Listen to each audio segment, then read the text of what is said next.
Well, bowling fans, we're back at Castle Lanes. We had the 2012 girls final for the border battle. Now we bring the boys up. A couple of newer faces on each side of the bracket. The Illinois bracket's got Joe Scumaci. Wisconsin bracket's got Ryan Schroeder. And then you got the big guns on each side of the bracket as well that those two bowlers have to go against. On the Wisconsin side, it's Ryan Zagar. Illinois side, A.J. Johnson. Yeah, it's going to be tough for Joe and Ryan going against A.J. and Ryan Zagar. I mean, those are two top male bowlers right there, Phil. Absolutely, but that's why they throw bowling balls. Anything can happen out there. We've seen it before. We're going to get started with our opening match here for this 2012 border battle from Castle Lanes in just a minute, so make sure you stay tuned. I have a lot of viewers that ask me, why do you have so many of your tournaments at Castle Lanes? Well, Castle Lanes is a center that has an exceptional atmosphere. The charm of being in a Northwoods cabin while you bowl, an attentive staff on the lanes and in the lounge, all the big screen TVs, and a free Wi-Fi hotspot. And being named in Bowler's Journal as one of the 95 places to bowl before you die, you have to bowl at Castle Lanes. That's why we love Castle Lanes, and you will too. The UWM Panther Bowling Club presents the 2012 Last Pair Standing Youth Double Scholarship Tournament on August 4th at AMF West Dallas Lanes. With 4 divisions of competition for boys and girls, any youth bowler can compete.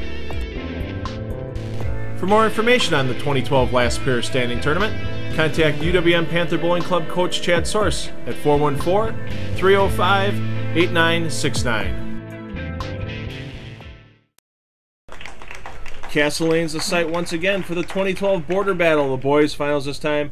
And Dwight, we've got a Team USA and a Junior Team USA bowler here with A.J. Johnson. 2 strong bowlers, Phil, strong physical games. AJ is no stranger to your TV shows. Power exemplified with AJ here. Absolutely.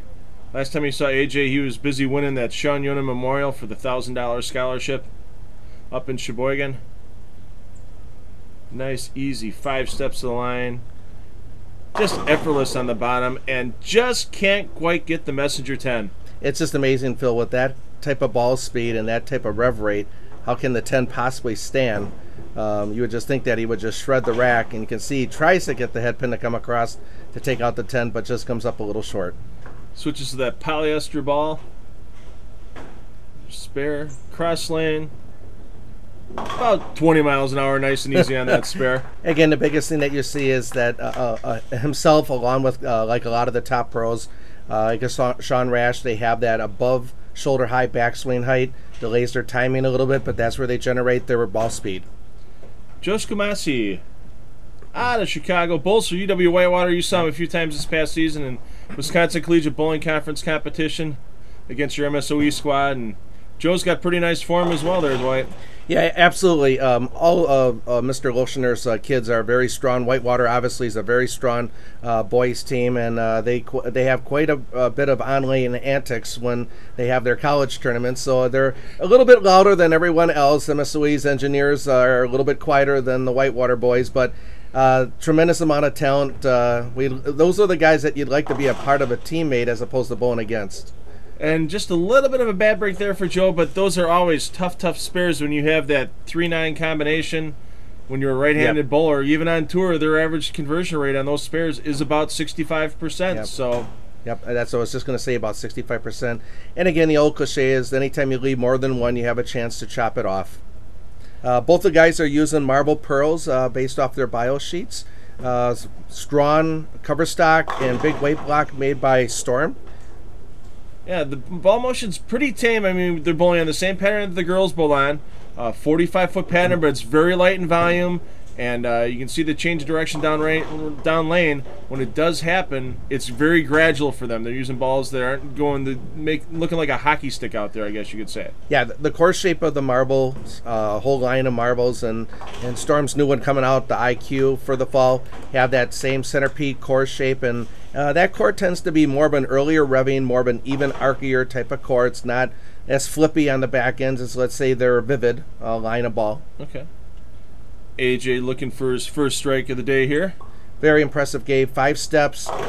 Even his first ball field, I'd have to put his speed probably about 18 and a half, 19 miles an hour, just eyeballing it. So he throws it pretty firm. Yeah, not happy with the result there. I think he missed a little right, and obviously with this now being a house pattern, the bowlers, when they miss right, it's not going to come all the way back to the pocket. Yep. And very interesting. Switches to the polyester ball for the spare, but covers nice it well. Yep. You would think that following the girls that the lanes would have been tracked up a little bit, and I think maybe that puzzled him a little bit, that he maybe got it to the track and he thought it would come back, and it didn't. Yeah, I mean, the lays were a little deep. Carlina Williams especially was a very direct line on the girls' show. So the boys, neither one of the girls were hooking it much. Yeah. So there's probably still a lot of oil out there, 45-foot pattern. Yeah. But very, very light towards the end of the pattern, so the ball will start making a little bit of a transition even before the end of 45 feet. And once again, another ring 10-pin for AJ, and you can just see right there going, what do I got to do to carry one here? Look how fast, if we get a replay on this, look how fast that 6 flies up and around the 10. I mean, that just whistled around the 10-pin. That ball's half speed on replay, and it looks like one of my normal shots. Yes, Dwight. Exactly. Oh, that's what 18 to 19 miles an hour in that first ball is going to do for you. But the other thing too is what makes AJ different than most people is he has that rev rate to go along with the ball speed. Well, Joe here, you saw Joe in the VisitSheboygan.com open. He lost his opening match to Riley Smith, but he came back in the challenge match against against Morgan O'Brien and got himself a $250 scholarship thanks to VisitSheboygan.com. No, he'll need that. They'll get him 1 book at Whitewater next year, probably maybe 2. That'd be about it. My daughter goes to engineering school, so you should see how expensive the books are down at MSOE. But I get it. I totally understand it. Both the boys have 5-step games. Both of them have that above shoulder high backswing height to delay the timing. Only difference is Joe's rev rate just a touch lower than AJ. AJ puts a little bit more on it at the bottom, and big miss there, Phil. Yeah, you can see a little footwork problem. I think he just held on to that ball a little bit long in his push away, and by the time I got down, his slide had stopped, and a little late. Trying to help that ball through, pulls it to the left, and just barely misses that 4. Yeah, classic sign if something's going on at the timing at the finish is falling off to the right after you throw the shot. If you can't keep the trail foot on the ground and stay in balance, obviously there's something going on with the timing. Looking to get a strike on the board for the first time this afternoon, and comes up a little bit light, so he's got a little difference between the 2 lanes. He keeps coming up a little high on one and a little light on the other.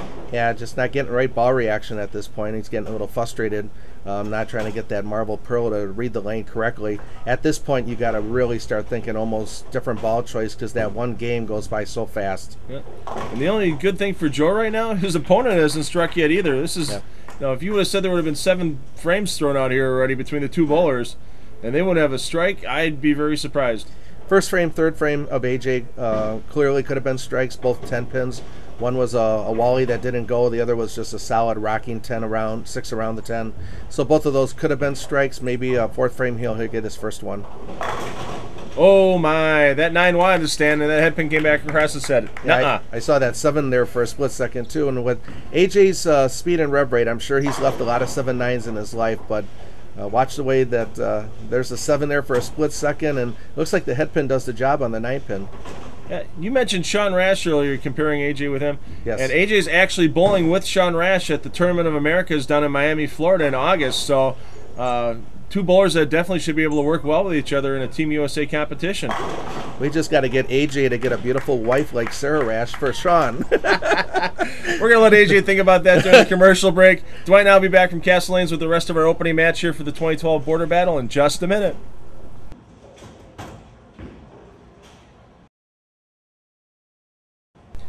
Half our opening match in the books for the 2012 Border Battle are Illinois, half of the bracket, Joe Scumaci.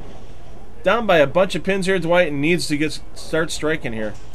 Yeah, right now he's really struggling with ball reaction. That one you could see he got to the track a little early, Phil. There's that overreaction and that strong cover stock hitting the track and change in direction instantly. So right now it's like a real wet, dry inside type of shot, and that's what I think Joe's really struggling with, is just trying to get the ball to read the lane correctly. what's your option? I'd be kind of bowler that would just pick up my speed a little bit. I mean, it is a nice reaction once you're getting through the front part of the lane. Well, the ball's over-reading the track, and it's under-reading the oil. So obviously, I would probably go with something with a little surface to it, maybe a 4,000 sanded surface ball, rather than factory polish, just to blend out the reaction, and then actually move in a board or two and play a little bit more in the oil, because we know if you get it out to the dry too quick, it's just going to take off. That would be my move, my adjustment. But you know, he had a little practice on the lanes before the match started, so he's going with what he thought would be the best ball. And once again, comes up light on lane 15. Yeah, really struggling with ball motion, getting what we call the over-unders. One lane at underhooks, the other lane at overhooks. That can drive a bowler crazy. And again, with the one-game match that happens so quick, you got to gamble and make a ball change. There's plenty of balls on the rack there, as you can see. He's got to try something else. And that one, not happy with out of his hand. He knew that wasn't going to come all the way back up, and he leaves the 4-pin out of that combination. Puts him down by 44 pins. Yeah. Boy, AJ gets a double here. You could pretty much wrap this match up real early. Yeah, he dug himself a early big hole, and against a guy like AJ, if he gets lined up and gets going, it could be over real quick, lights out. But again, AJ's going to probably be, looking at the same ball motion as what Joe's reading, so they could both be struggling. They're both using the same ball, and you can see clearly there, it looked like it jumped on him too when it hit the track. Yep. So, like we said, this is a lighter volume, so with less oil in the pattern overall, changes are going to happen quicker. And for those of you that watch the U.S. Women's Open, we don't have any dust or dirt on the lanes, but you could see as the lanes accumulate more dust and dirt, friction happened, and we're getting this here in kind of an opposite fashion. They're removing oil from the lane naturally with their bowling balls. They're getting earlier friction. Yeah, I don't think you'll see them go to the plastic ball, though, for their first ball. No, I don't think we'll have to see that at all. But they have to make their adjustments in their moves. But I felt really bad for the ladies to bowl under that type of conditions. Great for women's bowling to be out in the streets of Reno, but unfortunately, you can't control Mother Nature. Oh. AJ looking to start striking again, and a great shot, slaps that 10 right out. Yeah, little oops in the 6th frame, comes back strong with a strike in the 7th, and realistically that could have been a 4-bagger. Yeah, but instead of having a 60-pin lead, and with that bad count too, going 6-1 in the 6th, Joe's got a chance here. 24-pin lead, yeah, if Joe can double here, he can knock that lead down to 14 pins. Yeah, but he's got to get going. Halfway through the game now, and he still doesn't have a good look to the pocket. That was a ball change.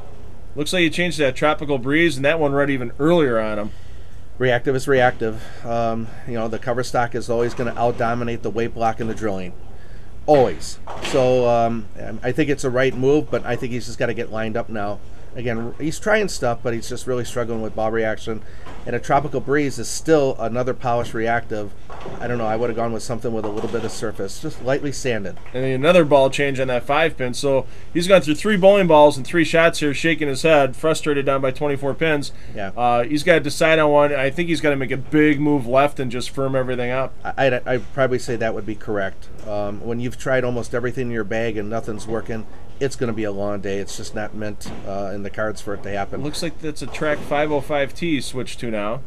Okay. So in between the two balls, you would think. And he moved way in, as you could see, and finally got the strike. Barely got that 4-pin out of there. But he's on the board. 8 frames. Still not out of this match yet. He can still shoot 191. If AJ goes strike spare off the sheet, he's in the 190s himself. So. Oh, that open in the 6th, AJ definitely made the match much closer. Otherwise, it would have been a runaway. AJ looking to get another double here. Oh, what? Wow. What hit the 10?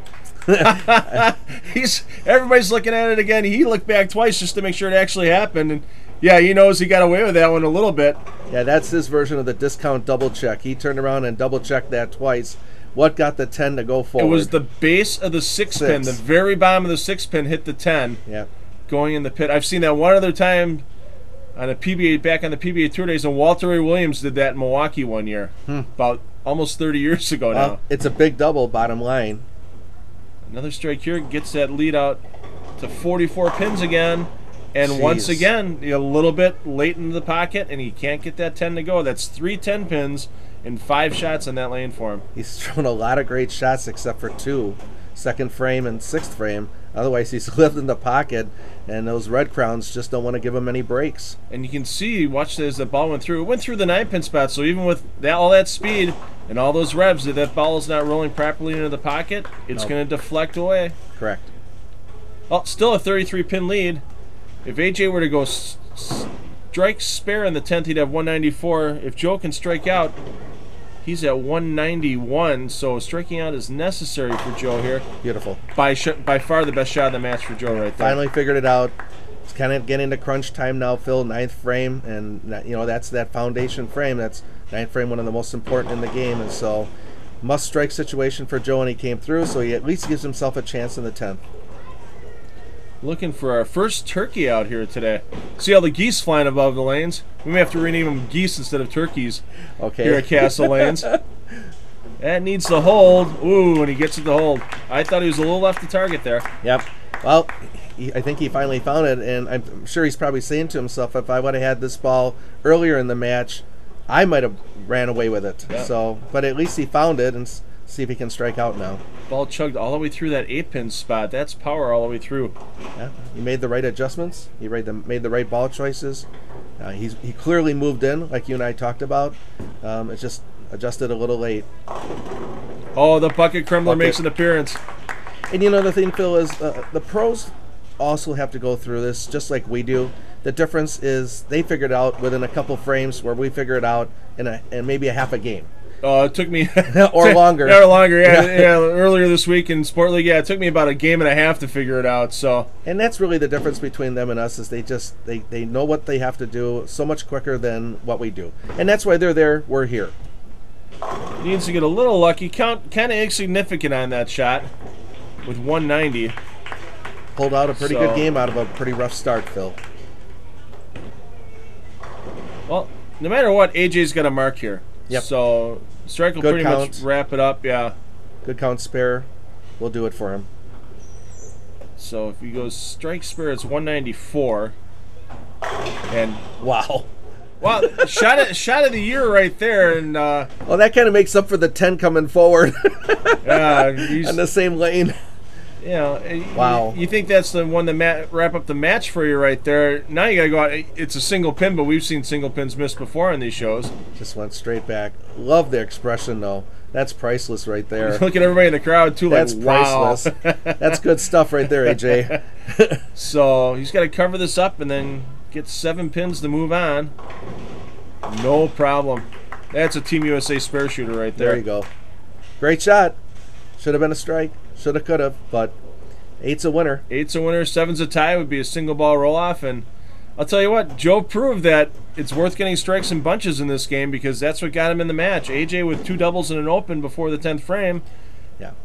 Joe with only 4. Bowler. Yeah, Joe with 4 strikes as well, but those 4 strikes were in a row, and that's what got him back in the match. Right. It's amazing how the score works, but AJ clearly outbowled Joe here in terms of each frame, though. He had a very good game. He just didn't get the lead of strikes. 193 to 190. AJ Johnson moves into our border battle final. What Wisconsinites are going to take on? Join Dwight and I back from Castle Lanes and Racine for that Wisconsin match in just a couple of moments.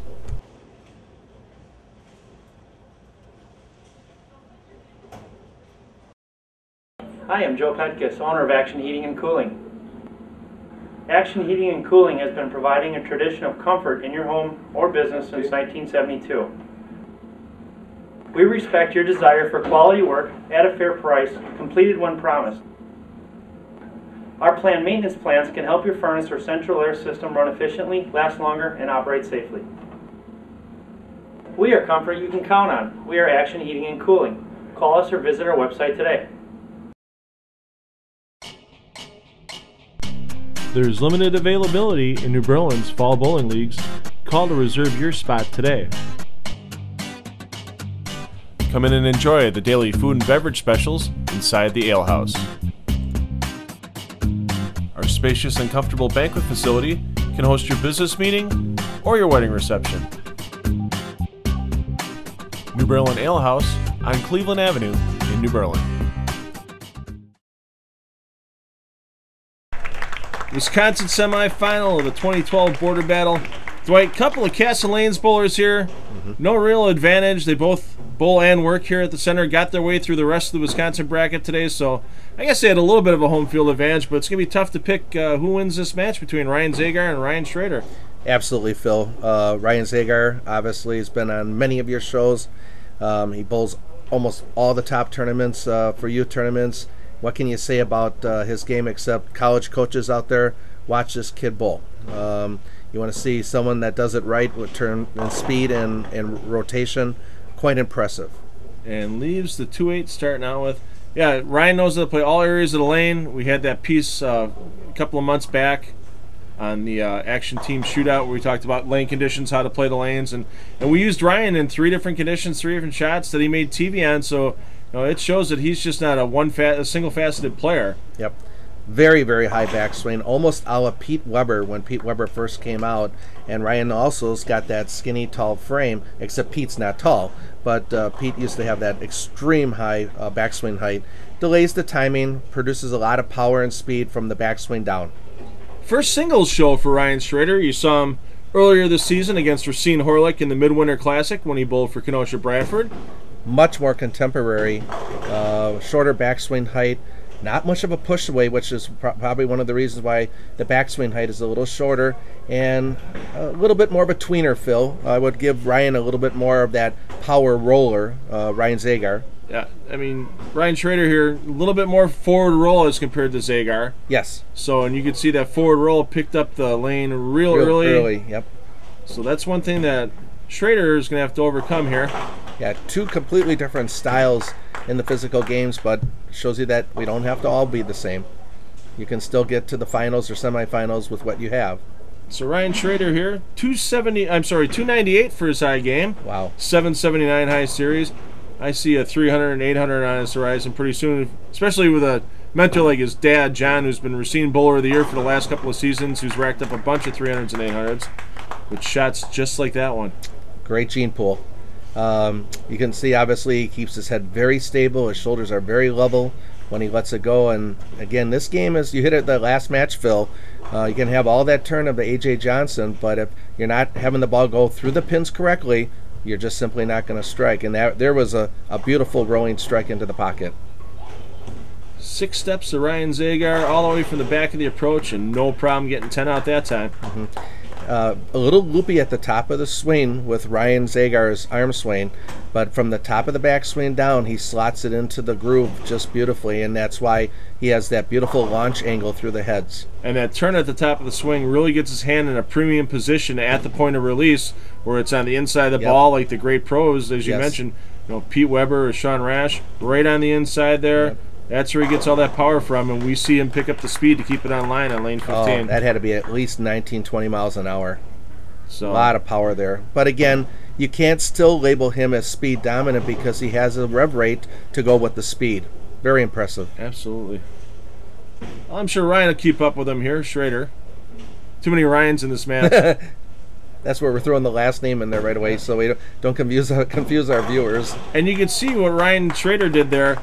He moved himself a little farther to the right, used a little bit of the oil that's still in the front part of the lane, and picked up his speed to make sure the ball didn't overhook on the back. You hit it right on the head, all that forward roll. Almost kind of reminds me a little bit of like a Norm Duke. Real similar to what Duke does when Duke plays that down and in line.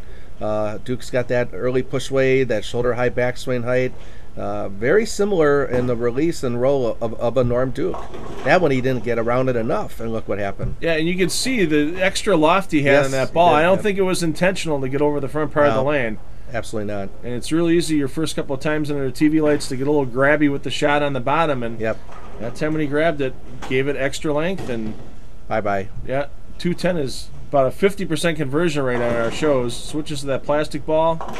Wrong side of the 2-pin for that conversion. That's the biggest thing, Phil. When you have a flatter, tougher lane condition that's out there, you have to make sure all 10 shots are the same off your hand. Otherwise, the ball's going to overread your mistake. You have to be perfect on a. You can get away with that on an easier condition, but not something that's a little flatter, a little tougher. We've seen Ryan jump on an opponent's open frames on a lot of our TV shows, and once again, gets that lead. It's extended out to 24 pins with a turkey. Beautiful launch angle out of Ryan Zagar. The other thing, Phil, is I think he's also using right ball choice too. On his bio sheet, he wrote that he was using an old Storm Special Agent with the Rico drilling. That's what I was trying to talk about during the AJ Johnson match. Is you need something with a little surface and something that was going to be more smoother, more evener when you have that little over/under track condition. A great shot once again. Ryan gets 4 in a row. Going into our commercial break for this match. Join Dwight and I back from Castle Lanes and Racine in just a couple of moments. Awesome.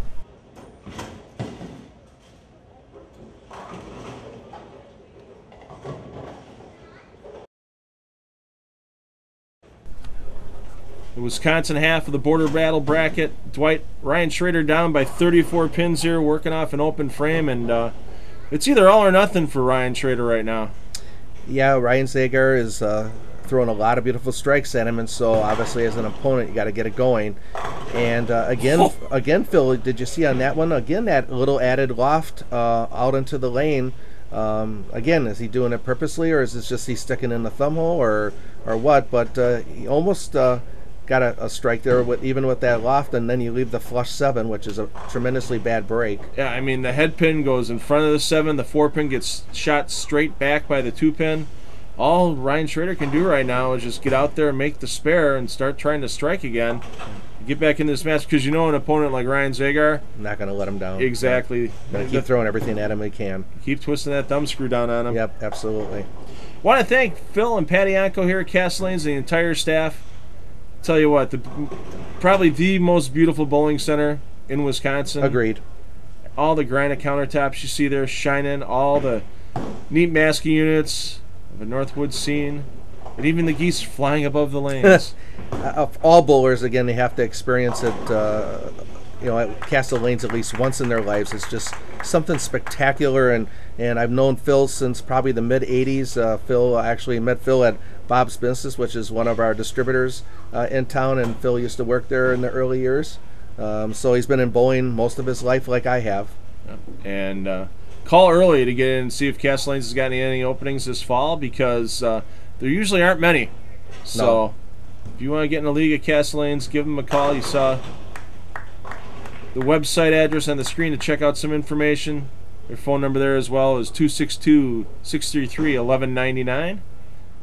And with all the heat that's going on, Dwight, got to get that AC tuned up. And our friends at Action Heating and Cooling do a great job for anybody who needs their heating tuned up as well. I got to believe they're very busy at this time of the year, Phil. Absolutely. It's like I'm throwing NASCAR sponsorship out there. I sound like a NASCAR driver there you after go. a race. And talking about heat, look at what Ryan Zagar is doing here. Looking for the half dozen.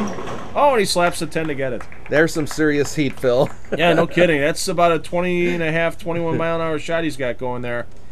Not messing around. Point A to point B as straight as you can. And that's the best way to play a longer pattern. Opening up this 6-pack. So you can see he knows it's going to get in the pocket, and he knows he got that break slapping the 10 out. Big hole here. Yeah, Ryan Schroeder finally must get it going. Got himself a strike there. If he can go off the sheet, he's still looking at 246. So this match far from over yet, but he's going to have to hope Ryan trips over both feet 3 times on the way up in the approach. But from the 4th frame on, Phil, we do now know that he's doing that loft purposely. He didn't start off the game doing that, but he has increased his loft, and I think he's trying to get it down the lane a little farther because he knows he doesn't have the speed that Ryan Zagar has. Looking for his first 3-bagger on the TV show today. Got it wide. Yeah, and with the oil that's still out there, not going to have a chance to come back. And also with that loft, too, it's going to delay it. Big hole. Yeah, and washouts are about a 55% conversion rate on our shows. So definitely going to have to get that ball to the left side of the head pin. Looks like he switched to a polyester ball to go a lot straighter. That's got a good shot, Dwight. Nice cover. Can't draw it up any better than that. But still, 48 pins down with Ryan Schroeder's maximum score at 222. Zagar would have to go open, open, open to have any chance for Ryan Schroeder here. I love Ryan Schroeder's bio sheet, Phil. He talks about he's using a Brunswick Anaconda because his ball rep, Ryan Greenwood, told me to use it. So Ryan Greenwood has all the pressure on him to come through here as a ball rep. And that was a pretty fast Yes. Almost a fast 8 there, but Ryan knew he tugged that one a little left in that shot. He's not going to complain. Looks at the score, know he's up by a bunch, and hey, helps him stay clean. Single pin spare, and in control. Pretty much the all-stars of the 2 states bowling off for the border battle title. We've had A.J. Johnson, who's one of the best bowlers in Illinois, and no doubt Ryan Zagar is one of the best bowlers in Wisconsin. His team, Racine Horlick, won the state championship for the 2nd year in a row, something that's never been done in the history of Wisconsin high school bowling. And he made the state finals again and finished in 4th place this past season, and lost to a really good friend in the one of the matches at high school state, David Schwartz, another Castle Lanes bowler. And David ran the ladder and beat Ryan's brother Kyle Zagar for the state title. Yeah, a lot of great bowlers coming out of Castle. And again, that's just all the coaching and the programs that Phil and Patty have run down there to make these kids as good as they are. Yeah, I mean, Red Chapman gets a lot of stuff going for the high school and middle school bowling down there as well. Other great coaches at Castle Lanes, so like I said, call early to get a spot. If you're looking to bowl in a fall league at Castle Lanes, call now. It's going to be too late if you call in a week or two because they fill up so quick. They're always full. It's an amazing place to go watch bowling. Ryan almost leaving here at Greek Church, Big 5, gets lucky to leave just the 479 field. Now he's got at least a makeable split here. Now, even with that Rico drilling, and to the viewers at home, Rico drilling basically is where the weight block is put in the middle of the grip, and then the weight hold tends to be down on a 4 o'clock angle. It gives you an earlier, more evener, more arcier reaction. But even with that type of drilling, you can see that ball hit the track and still took off. So even if Ryan Schroeder strikes out here for 222, Ryan Zagar would only need 8 pins in the 10th frame in order to win.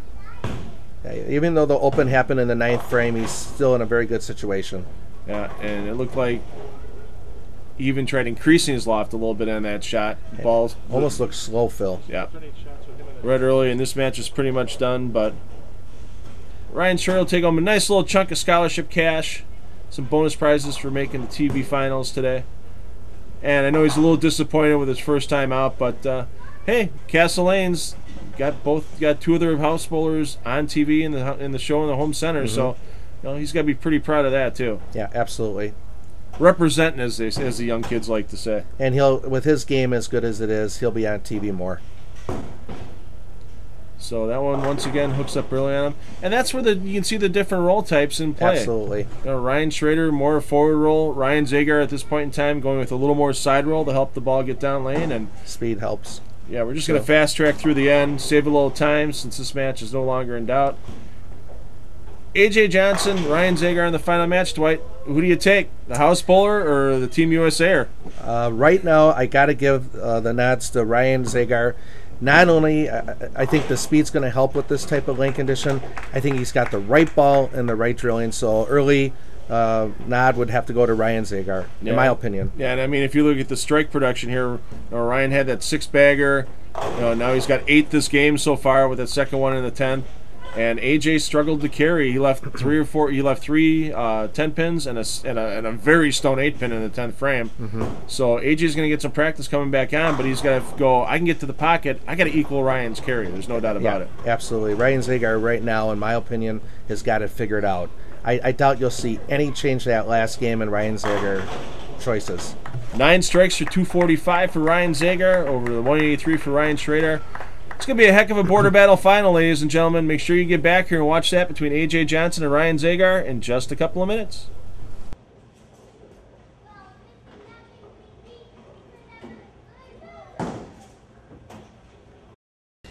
I have a lot of viewers that ask me, why do you have so many of your tournaments at Castle Lanes? Well, Castle Lanes is a center that has an exceptional atmosphere. The charm of being in a Northwoods cabin while you bowl, an attentive staff on the lanes and in the lounge, all the big screen TVs and a free Wi-Fi hotspot, and being named in Bowler's Journal as one of the 95 places to bowl before you die, you have to bowl at Castle Lanes. That's why we love Castle Lanes, and you will too.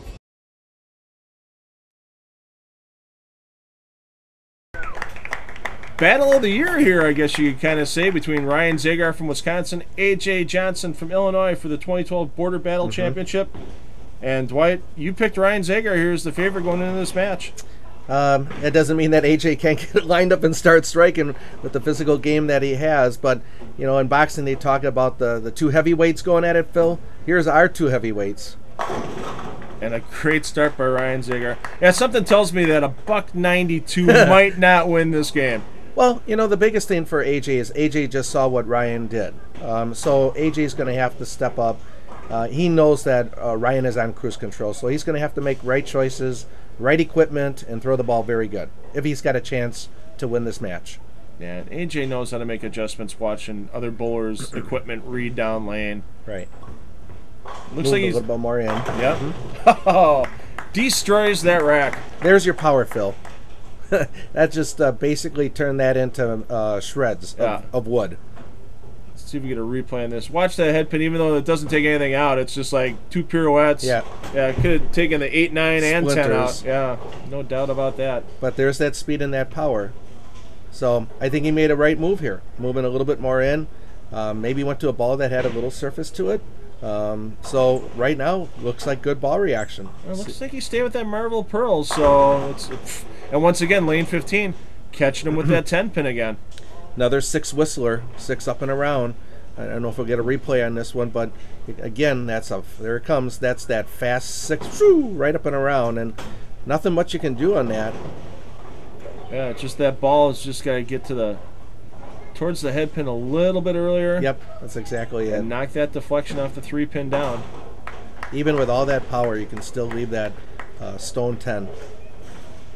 So if Ryan can strike here, get a double, get himself an early 10 pin lead. So you can see Ryan taking a little extra time getting up on the approach and makes a little move with his feet. So I think he might be moving a little bit left off watching AJ's ball reaction there. Well, there's 10 right straight back. There's the ball going through the pocket like you talk about, Phil, correctly.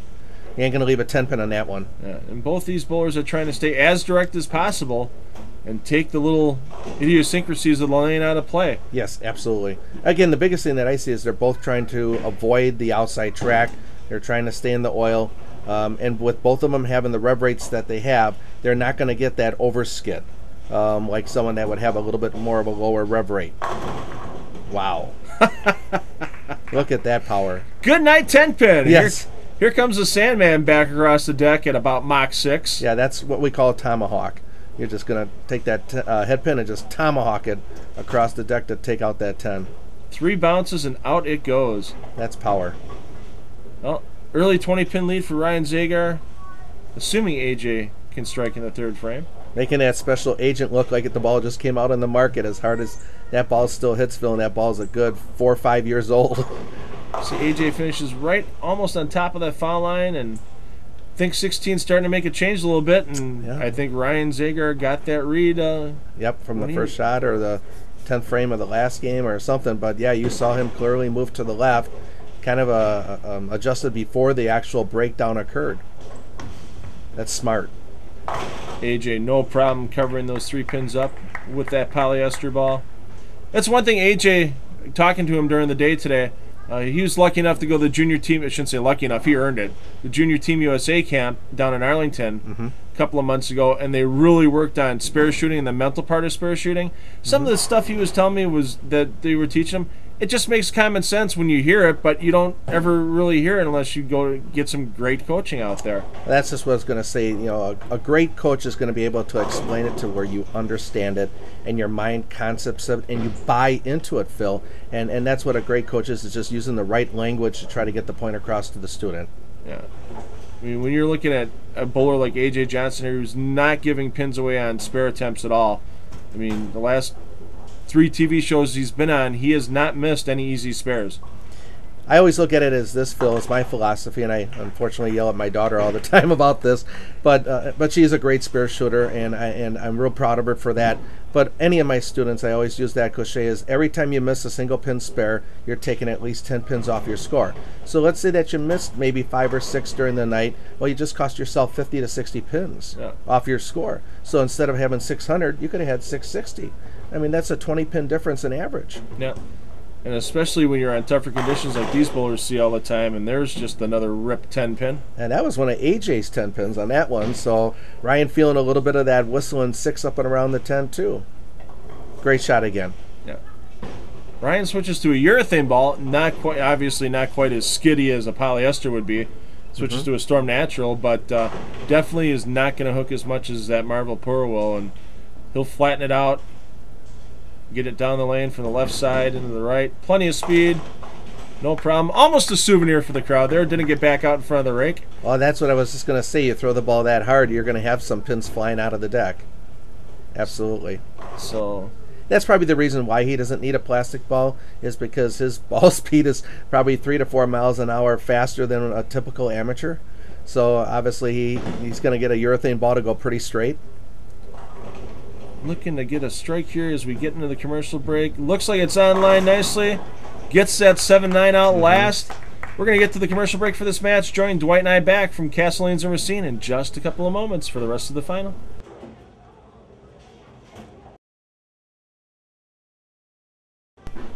No, bowling fans, it's not the moon over Miami. It's the moon over Castle Lanes, over lanes 12 and 13 here. See all the nice stuff that they have here, the beautiful scenery.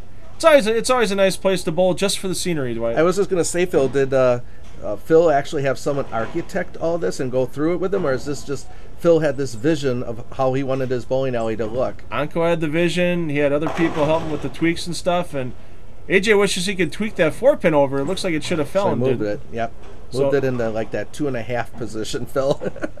Moved it a little forward. Absolutely beautiful center here, though, at Castle Lanes. And once again, we want to thank Phil and Patty Anko for all their help they do, not just with us, but with bowling and youth bowling in general.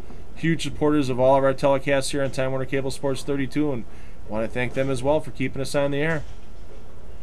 AJ needs to cover this spare to keep himself within a couple of marks. Another great spare shot there. Again, Phil, you can clearly see, obviously, he almost 100% on his spare shooting today. Yeah, the only open frame that AJ had was on a big 4. Yeah. So, and yeah, odds of that making that? No. Yeah. No, with his speed, you never know. So, we'll see what AJ can do here to finally get striking. He's only got 1 strike in his first 4 frames.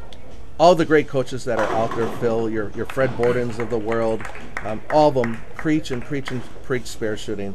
So obviously anything down in Arlington, Texas, where USBC, our governing body, is located, obviously they're going to be, spare shooting is so important, folks. Got to make your spares. Oh, sure.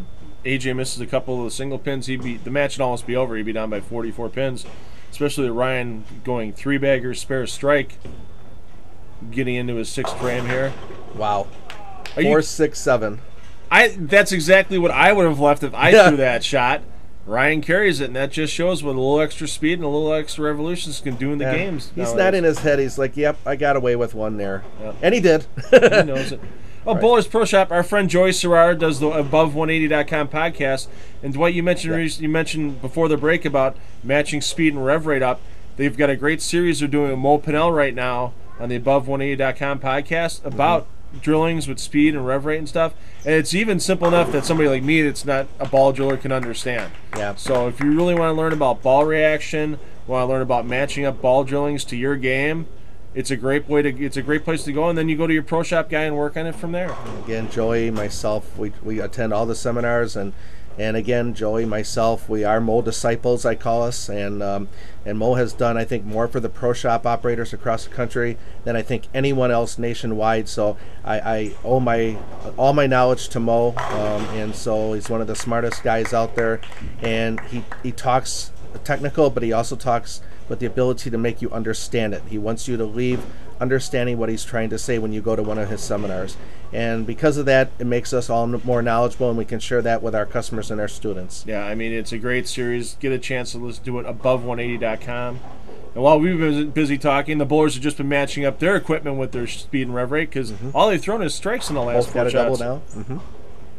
AJ looking to extend that strike string, and boy, he's had problems getting that 10 out on 15 all day, and it just got the top of it there. Starting to make the match a little closer. Even Ryan's still got a 24-pin lead. He's at least chipping away at it, Phil. Well, and if Ryan were to leave a big 4 and not convert her right now, and AJ would get another couple of strikes, dead Real even. Close. Yep, it's not over. this is still important shots for Ryan. Ryan looking to extend the strike string. Watch out for that goose. Oh, I think the goose got in the way of that one. Yeah, I kind of blocked the 5, but thrown it into the 7. So yeah, that's kind of a weird carry there. Close, yeah. Yep. Mm-hmm. So I got to make that spare. Getting back to Mo, Phil, one of the books, one of the best coaching books I've ever seen out there that Mo written, and I think a lot of your viewers would really like, and you can order it on moridgebowling.com, is the See It, Feel It, Do It system. I have a couple copies myself. Mo likes to use big, bold print and a lot of figures to do his knowledge on coaching. I would highly recommend that for people that want to improve their games. Go out and get that book. It's a great book. Well, Ryan maintains a 23-pin lead here. His maximum score, if we were to go off the sheet, would be 248. So we'll have to see what he can do. AJ's maximum right now, 245. So this match far from over. Big strike, Phil. Absolutely. So now it's going to force AJ to go off the sheet to put any pressure on Ryan at all. In that important 9th frame, that foundation frame. I'm sorry, I said 248 for Ryan's maximum. It's 258. Never claimed to be a math major. So that's what we got the automatic scoring for. There you go. And the scorekeeper at my side here. I was going to say the tech guy giving you the proper graphics there, Phil. Yeah. Well, helping us out. Got to leave that up to the wife, the scorekeeper. So she knows what she's doing more than I do sometimes. And a great strike there by AJ. Four-bagger. Yep, we don't want to use that hand-bone word, but important four-bagger there, Phil. And it gives them a chance going into the 10th frame. They both struck in the 9th. This match is very close now, 13 pins, Phil. Yep. AJ's wearing his high five gear jersey right now. Some great new styles, not just bowling jerseys, but golf wear as well if you go to highfivegear.com. So best bowling shirt out there, Phil. Absolutely. I know I love my high five gear shirts, and I got a couple more on order. So just love that material. If you're a bowler and you don't want to have your shirt kind of clean or pull at you, get yourself a high five gear shirt, and they're the best out there. And once again, we saw AJ in the second frame of his opening game. Yeah. Get a little quick, and the ball just goes Exactly right by, and it was the same thing, and that's going to take him right out of this match and hand that Border Battle Championship pretty much right to Ryan Zagar. Yeah, one ball, Phil. That's all it took, and you hit it right in the head. It just looked fast, and the ball just didn't finish. I don't know if he just threw it fast or it caught a little bit more heavier concentration of oil, which is going to make it work as a lubricant and give you a little extra skid to make it go faster, but leaves the dinner bucket, covers it, but you're right, Phil, he's kind of out of the match now. It's an interesting way to cover it. He got a little lucky there, a little frustrated, threw it to the left side of the 2-4 combination. The 2 got lucky and rolled back into the 8. Yep. Not the way you draw it up on paper, but it worked in this case. Yeah, still a great game, Phil. Tell you what, something tells me at the Tournament of Americas, AJ Johnson and Char Rash are going to be bringing home a butt-ton of medals down at that competition. But the only thing, Phil, Sean Rash gets to go home with Sarah Rash at the end of the day. AJ doesn't have that luxury yet. Better watch it, because Sparky Pfeiffer from WSSP and the Spare Time Bowling Show is going to get on you for that one, Dwight. I'm sure he will. Not trying to break in on, whoa! Hey! There's a balk. We've seen Ryan. We saw Ryan do that in the Midwinter Classic. What happens sometimes if he feels like he's taking a step that's a little too big, you can see he uses all the approach. He thinks he's going to foul, and he actually holds on to the ball and stops before he fouls. Yep. Even if he steps over the foul line, Not if he a foul. doesn't let go of the ball, it's not a foul. So, on average, he probably does that once a tournament when we see him. The thing is, though, is he has the ability to do that.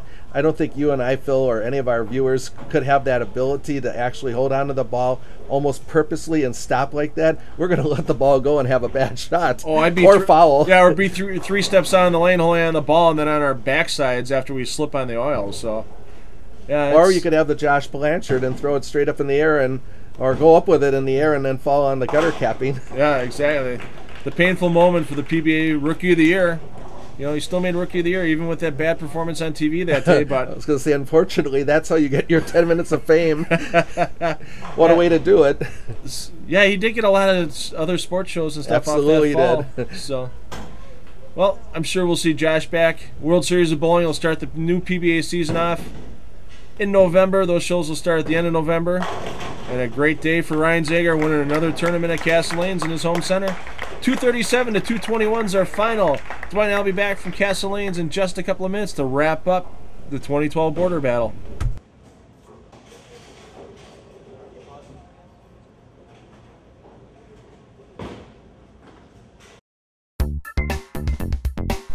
High Five Gear, custom bowling and sports apparel as unique as you are.